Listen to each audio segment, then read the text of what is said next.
Hello everyone, my name is Prerana. I am from Nepal, but I am currently pursuing my undergraduate degree in US. You might be wondering why I am speaking today instead of Guy. The thing is, Guy asked me for a favor as a friend to teach his beloved subscribers some expressions used in Nepali, and being a good friend, I agreed. Today, I will be teaching you some expressions used for basic introduction in a conversation between a foreigner and the owner of a homestay. You might find this helpful when you are in Nepal and have to talk to people from your hotel or any other place you might be staying in, or even to talk to your host family. This video will be broken down into 5 parts. First, I will read the conversation and you will just listen. Second, you will be able to listen to the conversation, but you will also be able to look at Nepali scripts at the same time. Third, you will see translations in Japanese, so you can check this part to see if your understanding was correct. At the end will be output time. You will see Japanese translations of the conversation, and you'll have to speak in Nepali in order for you to practice. Lastly, I will also take some time to explain certain things from the conversation that you might be confused about. Okay, now I will read the conversation. Please listen carefully and try to understand what I am saying.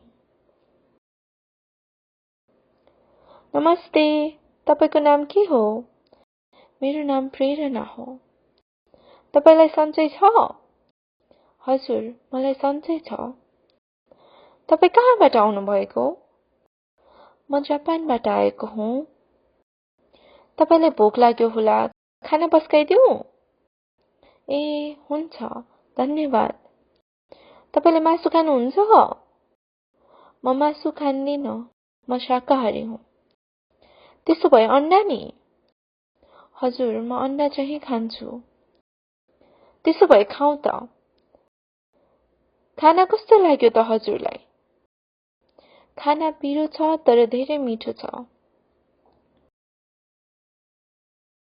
Now, you will listen to the conversation with Nepali scripts. नमस्ते, तपाईको नाम के हो? मेरो नाम प्रेरणा हो. तपाईलाई सन्चै छ? हजुर, मलाई सन्चै छ. तपाई कहाँबाट आउनु भएको? म जापानबाट आएको हुँ. तपाईलाई भोक लाग्यो होला, खाना पस्काइदिऊ? ए, हुन्छ, धन्यवाद.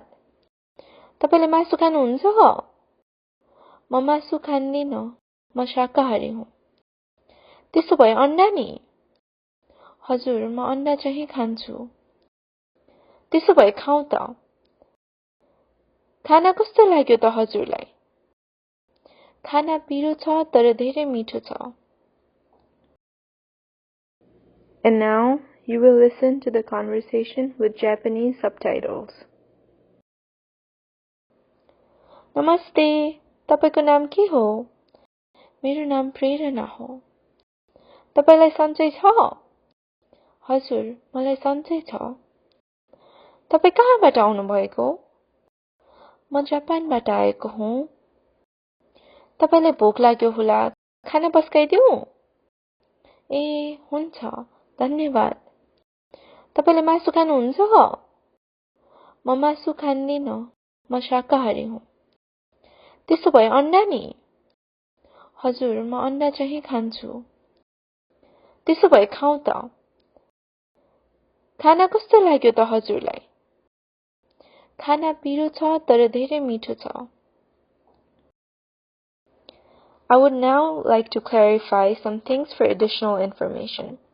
As you heard, I used namaste at the beginning. An alternative to namaste is saying namaskar. They both mean the same thing. The word khana could refer to any meal. For example, it could be dinner or lunch. Khana literally translates to food, but is generally used to refer to meals. Notice how I have used the word khana in both ways, as a meal and as food. The term a is just a sound used commonly by Nepali people to express agreement or surprise. And the term Hazur is a very polite way to say yes. We usually use this term when we are talking to people that are older than us. Now it's time to practice. You'll see some Japanese text on your screen, and you'll have about 8 seconds to translate it.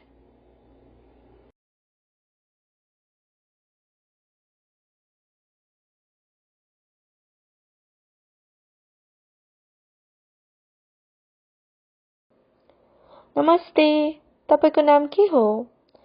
मेरो नाम प्रेरणा हो.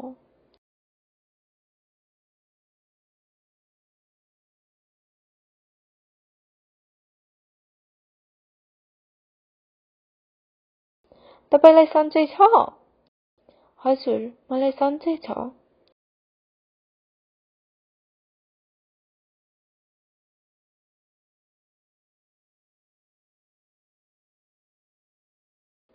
तपाई कहाँबाट आउनु भएको?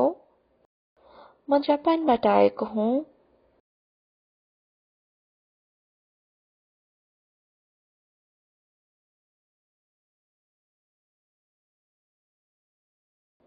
तपाईलाई भोक लाग्यो होला, खाना पस्काइदिऊ? ए, हुन्छ, धन्यवाद.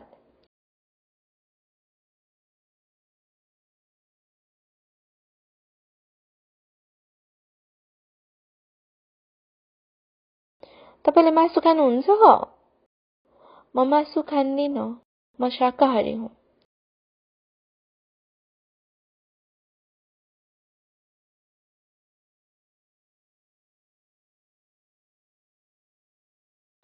त्यसो भए अन्डा नि?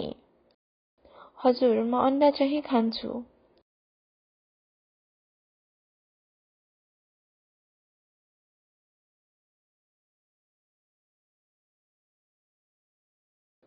त्यसो भए खाऊ त.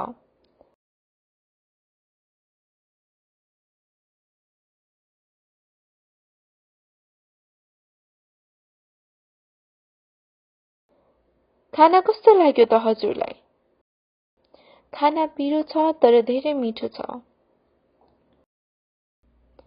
That is all for today. Thank you so much for watching. If you found this video helpful, do leave a like and comment if you would like to see more of this. Please subscribe to Guy's channel for more videos on Nepali Sign Language and Nepali language in general. Dhanyavad!